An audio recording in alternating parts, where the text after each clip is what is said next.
good morning or good afternoon, depending on what time you may well be watching this video. Let me please just welcome you to that view. It's pretty nice, isn't it? This is the view of Newquay Bays. There's the different bays from Towan Beach all the way around Tolkien to Lusty Glaze. I'm actually stood at a very significant place today. I'm stood by a little white hut that sits on top of one of our cliffs in Newquay called the Hewer's Hut. And at about 1:30 today, I'll have 30 children making their way down through their community from their school, talking to their teachers and TAs about historic buildings and buildings that have been here for a long time and buildings that have been here kind of not so long, newly built, and also them just walking through their community. And they'll come here and they'll meet me here and they'll have their lovely history, bit of art, geography, and a slight bit of maths, all in one beautiful lesson, all in their own community. And it's something that I call community classroom, which is linked to my beach school. That is not why I'm making this video today though. So I do apologize if I digress slightly there. This video is about the following. I'd like to talk about outdoor learning or learning outdoors and what that specific sentence and those words mean to you. So if you are an educator, a teacher, a nursery worker, a nursery manager, or a person who is in charge or helps with children's learning or teaching, please listen and try and answer these questions for me. Now, when I ask you this question, you might want to pause this video and have a little bit of a discussion and then unpause it, and then we'll come back together. I can't wait, by the way, to see you in person, all of you. It'll be amazing one day, if that's going to be okay.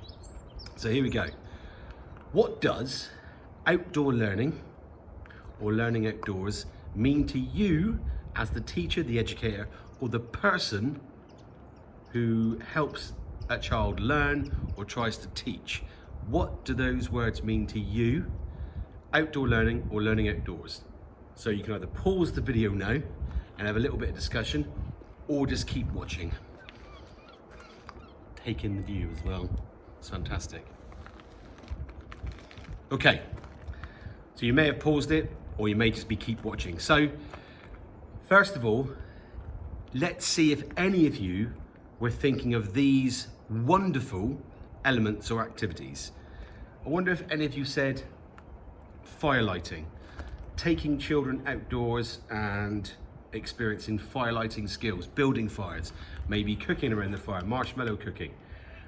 I wonder if any of you said forest school, whether that's you taking children to forest schools or you hiring a forest school into your school grounds, or if one of the teachers has been on a forest school kind of leaders training session. I wonder if any of you said taking walks on the beach, maybe rock pool rambling, or looking for creatures in rock pools, or just beach walks. Some of you may have even said, well, you know, taking children to outdoor activity centres, whether that's for climbing or canoeing or anything at all like that. I don't know. If those were some of the elements you were speaking about, they're amazing. They're absolutely fantastic. However, now this is just from my viewpoint now. If as an educator or a teacher, a lecturer, or someone who is in charge of a child's education and their curriculum, if I am only seeing outdoor education or outdoor learning as those elements, as beautiful as they are and as wonderful as they are, I think I'm doing the words outdoor learning an absolute injustice. Now let me explain. Taking children outside to do a wonderful activity like firelighting is an amazing experience, don't get me wrong, and I love doing it. I do it all the time. Taking children to forest schools, they learn about foraging, about the forest around them, about the things growing around them, the creatures, the insects, and firelighting, and maybe whittling spoons out of wood is an amazing activity, and it's beautiful. But you're separating this. You're separating what we call in education or academia core curriculum in education, like maths, science, literacy, reading and writing, from outdoor education. You're saying these are two completely different things. And also you're saying you can't take maths core structured math sessions and lessons, core structured literacy, reading and writing lessons, to an outdoor experience, because that's outdoor learning when you only do these very specific things like firelighting, climbing, canoeing, going to activities at forest schools. That's not outdoor learning. Those are beautiful, wonderful experiences that you happen to do outdoors and that you can bolt on to your school's curriculum, which is do it, brilliant. But think about this, as a child now, let's say this is a child's day. In the morning, they specifically only focus on the maths in the classroom, the literacy and the writing, because it's core, and they have to make sure that children are at absolute levels. And I agree with this. One of the most wonderful gifts you can give a child is the gift of reading and writing. It helps them throughout their life. We all know that. But are we now saying to children, the only way you could be taught and learn maths, structured maths, core curriculum maths, literacy, English, reading and writing, is in the classroom? Is that what we're saying? Why couldn't we take that very structured maths lesson, that very structured literacy lesson, reading and writing lesson, and take it to this environment? Because that's what I'm saying. For an example, let's say you are teaching year 3s and 4s, graphs, pie charts, data collection. Why on earth would you do that in a classroom, especially if you're living in an environment like this, where you could do data collection around the beaches, around the rock pools? Imagine this, you're walking around the rock pools with the children, you're collecting data on different marine life, different creatures. They are then writing this data down. Then you take all this data and this collection, this counting back to the classroom, and you put it into a significant teaching lesson. It becomes real. They understand why they're learning about bar graphs and bar charts and why you collect data and how it can be used. You know, you could even, I'm going to give you just a little example. That data could be sent off to maybe the Cornish Wildlife Trust. Okay, Carl, I know what you're thinking. What if we don't live in a beautiful area like this? Okay, if you live near moorlands, if you live near woodlands, if you live near anything green, taking your children out safely to do maths data collection on how many different species of flowers there were, how many different insects they saw, how many different birds they could see. You know, in your school, you could set up bird feeders and monitor. You could even set up weather stations and look at weather collecting volume of rain, how much wind there is.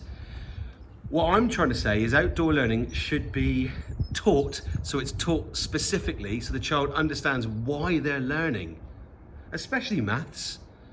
One of the most horrendous things I hear from many adults is, oh, I hate maths, I always hate maths. You didn't hate maths. You might have hated the way it was taught to you, but maths is beautiful and it was deep rooted in nature. You know, mathematicians studied things in nature and looked at patterns, and that's where our maths came from. So why on earth maths isn't taught more and more outside, I don't know. What about science and literacy and English and reading and writing skills? Take, for example, the firelighting. Beautiful activity, and don't change it too much, but you could add stuff to it. You know, why not just teach them firelighting, teach them about the scientific levels of firelighting, the fire triangle, how you definitely need fuel, oxygen, and of course, heat. And think about those sources.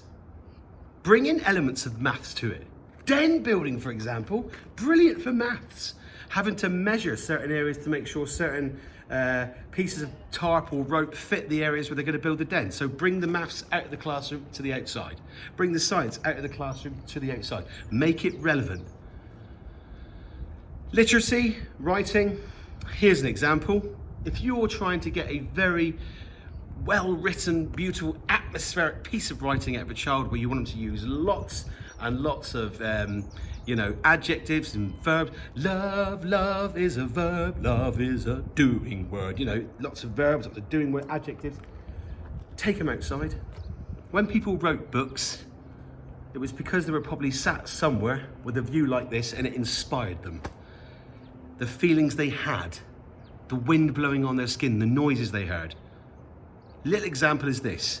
Last week, my children in one of my schools Year ones came all the way down through their community. I'll come back to that in a minute. Down to a little beach called Little Fistral. Went into a little cave where they met a pirate. It had a fire going, smoke was filling the cave, and he told them stories. And then he asked them if they would go back to school and maybe write him a story.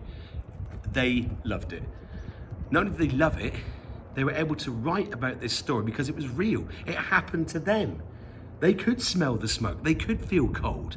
They were in a deep, dark, gloomy cave that was lit up, not very good literacy, by the fire and the glowing of the fairy lights.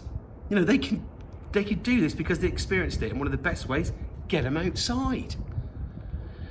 The other thing I can rattle on about, but I shan't because it's heavily documented everywhere, is the health and mental well-being elements. I'm not going to go through that. You know right now, all of you sat there right now, the more time you can spend outside, even in bad weather, because remember, there's no such thing as bad weather, it's bad clothing.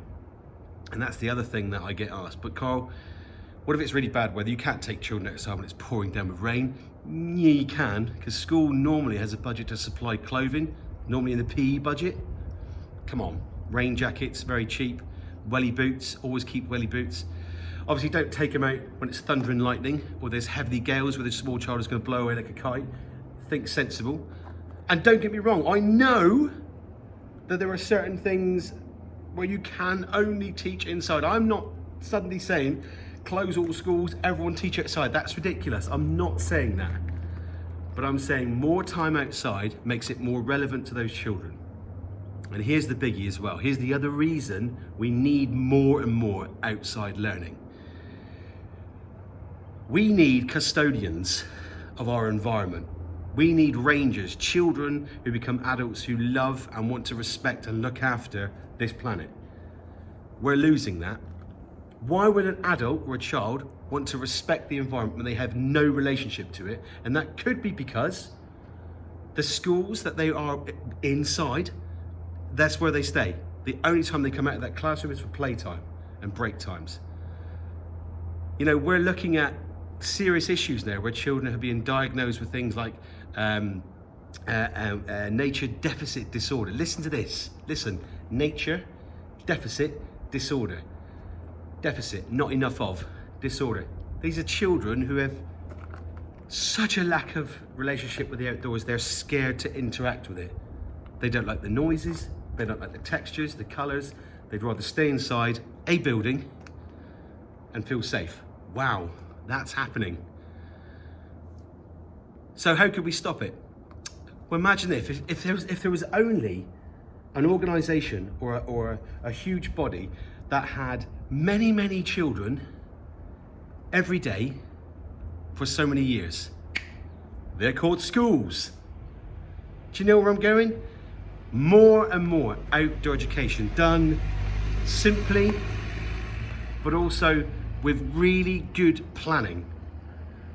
Really good planning. When I say planning, I'm not just talking about looking at the core curriculum and looking at how it would fit into a beautiful outdoor learning experience.